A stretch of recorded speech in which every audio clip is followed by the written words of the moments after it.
It's been a while since I made one of these videos where I share with you exactly what my thoughts are around what I plan to do in 2024 or in the next couple of months. So in this video, I want to cover off what does it look like from a business perspective. As you guys know, I run the Buyers Agency as well as this YouTube channel, and then also personal development and my investments. That's probably the one that everyone's waiting out for. So if you're interested, then definitely keep watching.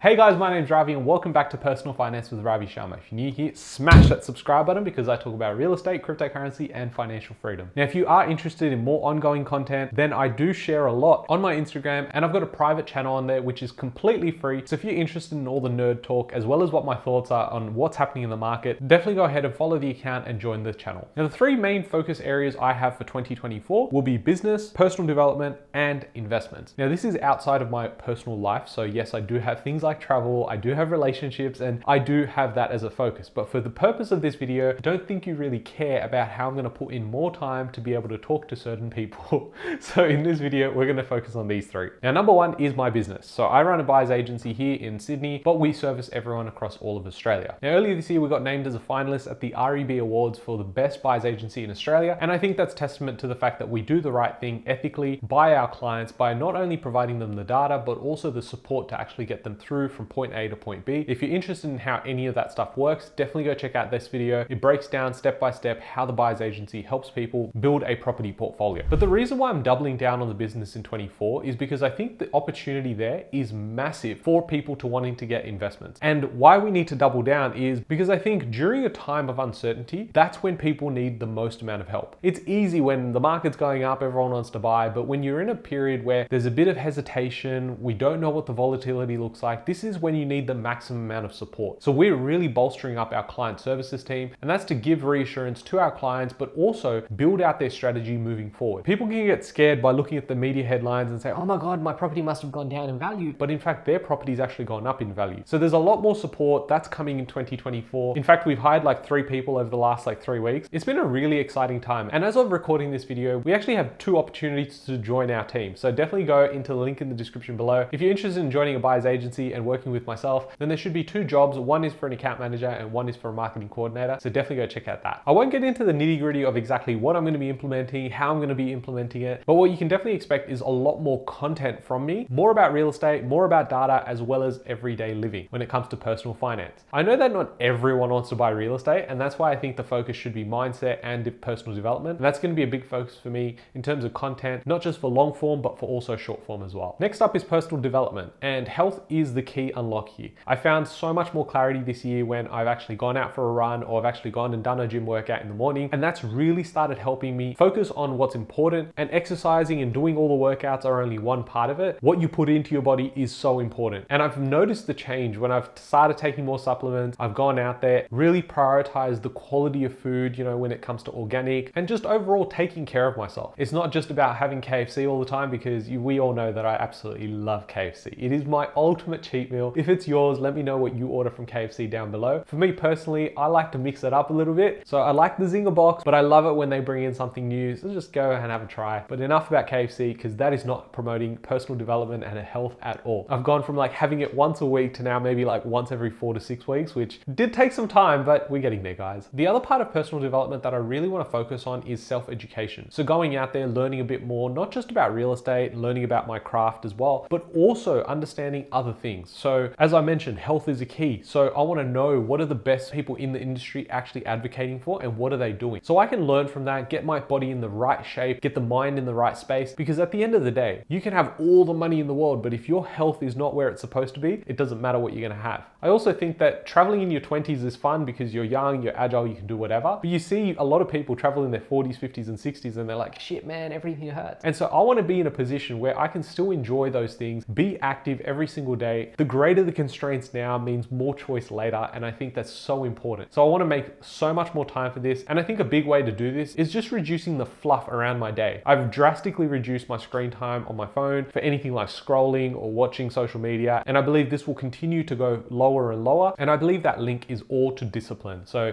if you can go and master discipline and self-awareness, you are almost going to become a superhuman. I'm still a work in progress, but it is definitely a focus in 2024. Now, coming up to investments, this is probably why you clicked on the video video, which is, hey, what's Ravi buying? Like, I just want to know what he's buying. And I'm going to share with you exactly what I'm doing. So when it comes to real estate, I think every time's a good time to buy. It doesn't matter what the noise is. It doesn't matter what the news is, because every location has its pros and cons. There are opportunities in some, and there's other areas that I just definitely would not touch. And this is clear testament. If you look at prices in Perth relative to what was happening in Victoria, or even say somewhere like Hobart, you'll see there's two different tales being played out here. And that's why it's so important to diversify, but also get into the right markets at the right time if you can. Now, most people will try and time the market and then never get in. I would say get into the market, but if you can go and outsource that and get the right help to be able to time the market, get in as soon as we're starting to see rising prices. That's when you can maximize returns, grow out your portfolio a lot faster than most people can. So when it comes to real estate, yes, I'm still buying more real estate. I have personal goals in my mind, and I think by the end of next year, I should be very close to hitting the max in terms of my real estate portfolio for the time being, but I can definitely see myself continuing to buy for the foreseeable future. And I'm very comfortable taking on the debt despite interest rates being so high, and putting in buffers in place, knowing that maybe interest rates could go slightly higher. I'm okay with that. Now, linked in with the interest rates means that I need to have more savings and I need to be cashed up, because there might be some renovation projects that I'll be working on in 2024. So for me, cashing up is a very important priority as well. So if I had to break it down, priority number one is investing in my business. Priority number two is then having money to go and buy that real estate. But a lot of that money is then being largely driven by the equity in my existing portfolio. So I don't really have to put as much money towards that. And then number three is cashing up, because I want to have the cash there for either one of two things. One, we see some sort of downturn in the next 3 years. I would like to have some cash on hand. But two, and more importantly, is just having an emergency buffer in case something goes wrong. When you start carrying a lot of debt around, you want to have an emergency fund, because you definitely want to have like a supercharged emergency fund, because there could be multiple things that go wrong at the same time. But there are a couple of properties that I have intentions to go and renovate in 2024. So I want to start allocating some funds there and having that cash ready. Now, apart from real estate and cashing up, I'm also going heavy into crypto. 2024 is when we have the Bitcoin halving, and it's going to be around April 2024. Now, does that mean in April, that's when I'm buying everything I can? No. It means that I'm on the lookout, I'm hunting, I'm also doing research, and I'm figuring out what price points that I want to get into each project that I think is interesting and has some potential. I could definitely see myself having allocated all of the funds that I have allocated towards crypto by about halfway through next year. So the idea is that I've got everything I need in crypto. It's set and forget for the next 2 years, where I can see that cycle playing out, and then I'll have levels going in there for when I actually want to sell, take out those profits, and then most likely bring it back into real estate while holding some cash on the side as well. In 2024, I still expect that wealth transfer to continue. I don't think issues like inflation is suddenly going to go away. I don't think interest rates are going to drop by like 400 or 500 basis points. I also think that the death of the middle class gets worse and worse in 2024, which is very unfortunate, because I have family members and friends that are sitting right in that middle, and unless they're going to make those changes, unfortunately, they're just going to fall further behind. And that is the reality in 2024. If there was anything to take away from this video, it's that the people that will be the most successful in 24 will be the ones who can limit emotionally driven actions, and those who rely on logic that will actually win in this. And if you need that help, again, you've got the buyer's agency there with Search Property. If you need that help with real estate, but I would urge you to go out there, get your mindset right before buying anything, because ultimately, you knowing what your risk profile is going to help you over the next couple of years, especially when you got volatility in the news every single day. You don't want that to be the reason why you have to sell out of a position and potentially lose money on that investment. But I hope you guys have enjoyed this short, sweet video that gives you an idea of exactly where my headspace is when it goes to growing out my wealth in 2024. I'd love to know what your thoughts are. If you have any questions, leave them in the comments down below. And again, if you want to join Search Property, shoot me an email or apply through the links in the description below. I hope you guys have enjoyed this one. I'll catch you on the next one. Thanks, guys.